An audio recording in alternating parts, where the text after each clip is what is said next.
আসসালামু আলাইকুম দর্শক মণ্ডলী, যারা সিলেটি স্টার ইউটিউব চ্যানেলে আসুন, আমার সিলেটি ভাই বোন হল এবং অন্যান্য ডিস্ট্রিক্টের মানুষ সকলের স্বাগতম জানাইলাম আজকের নতুন ভিডিওতে।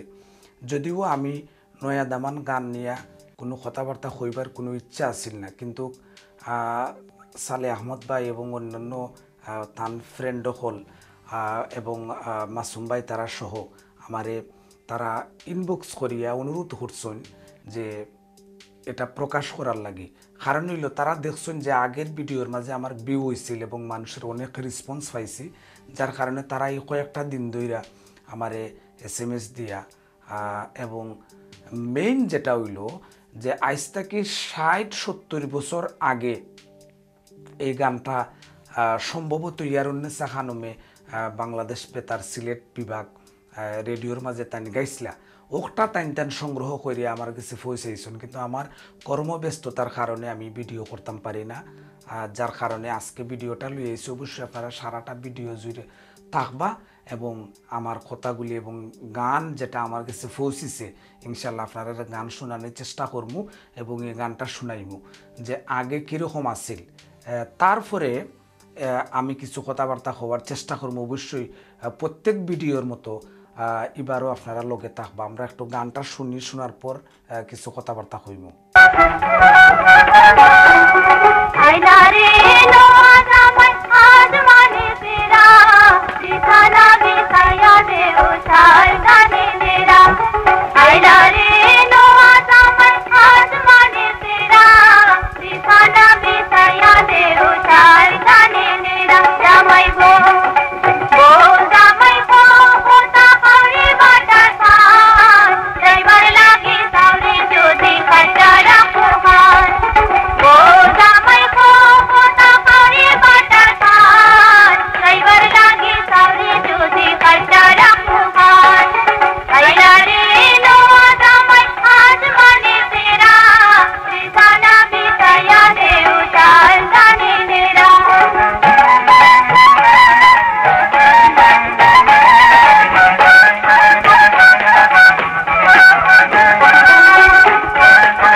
যাই হোক দর্শক মণ্ডলী, যে আপনারা এই গানের মাঝেও কিন্তু দেখছেন যে দিব্যময়ী দাসের কোনো নাম নাই, যেটা ইতিমধ্যে গীতিকারের নাম নিয়ে অনেক আলোচনা সমালোচনা দেশ এবং বিদেশে চলছে।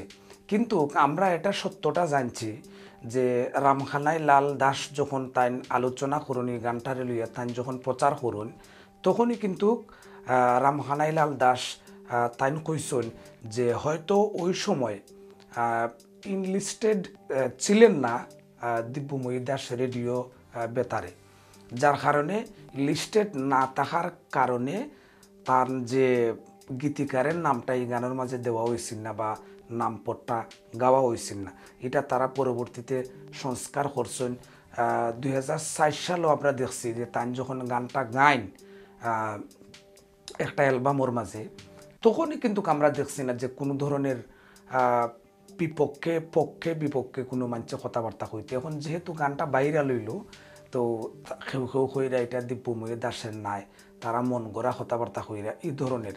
তো আমার প্রশ্ন হয়েছে, আমি কারো পক্ষেও নাই বিপক্ষেও নাই, আমার প্রশ্ন হয়েছে যখনই তারা দাবি করছিল গাওয়া হয়েছিল তাইনের মায়ের নাম দিয়া বা তাইন গাইছুন, তখন তারা এখানে এটা প্রতিবাদ করলাম না।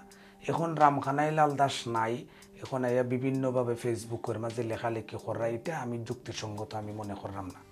তবে 70 বছর আগের গান বা 60 থেকে 70 বছর যতটুকু খবর পাইছি আর কি, সম্ভবত ইয়ারুন্নেসা খানমে তান কণ্ঠ, ইয়ারুন্নেসা খানমরে আমি নিজেও দেখছি না এবং এই কণ্ঠ আমি নিজেও শুনছি না, যার কারণে আমি কইরাম তারাও আমার কাছে কইছেন, যারা ভিডিওটা মানে গানটা অডিওটা আমার কাছে পৌঁছাইছেন ও তারাও আমার কাছে কইছেন যে সম্ভবত ইয়ারুন্নেসা খানম। আর এরকমই মনে হয় কত আগের গান, আর রেকর্ডিংটা শুনলে তো আপনারা মানে বুঝতে পারছেন যে কত আগের গান, আর কীভাবে মিউজিশিয়ানরা তারা মিউজিক বাজাইতা খুব সুন্দরভাবে রেকর্ডিং আমার কাছে মনে হয়েছে। আর এই গানগুলি গ্রামগঞ্জের এই গানগুলি আগে শুনি বিয়ার গান মাইকও বাজত, তারপরে টেপোর মাঝে বাজত, রেডিওর মাঝে বাজত, আমরা এই গানগুলি শুনছি এবং অনেক শিল্পীরা নিজের চৌকেও দেখছি যারা আগের বিয়ার গান গাইতা। তো যাই হোক, আমার কথাটা হয়েছে তারা আমার কাছে পৌঁছানির পরে আমার কর্তব্য আছিল একটা ভিডিও করতাম, আমি ভিডিওটা তুলে ধরার চেষ্টা করছি, আপনারা শুনাইবার চেষ্টা করছি, ত্রুটি হইতে পারে ক্ষমা করবা। আর আমি কইমু যদি সারা ভিডিওটা আপনারা কেউ দীক্ষা তখন অবশ্যই যাইবার আগে আমার চ্যানেলটা সাবস্ক্রাইব করে যাইবা, যাতে পরবর্তী ভিডিও আপনারা আপডেটগুলা পাইন। আর আমার লগে থাকবা, আপনারা যেভাবে সাপোর্ট দিয়ে আসুন। এখনও যে 70 বছর আগের গান যে বন্ধুরা আমার কাছে মানে পৌঁছাইছেন, সকলের প্রতি কৃতজ্ঞতা, অনেক ধন্যবাদ। আপনারা ভালো থাকবেন, সুস্থ থাকবেন। আসসালামু আলাইকুম ওয়া রাহমাতুল্লাহি ওয়া বারাকাতুহু।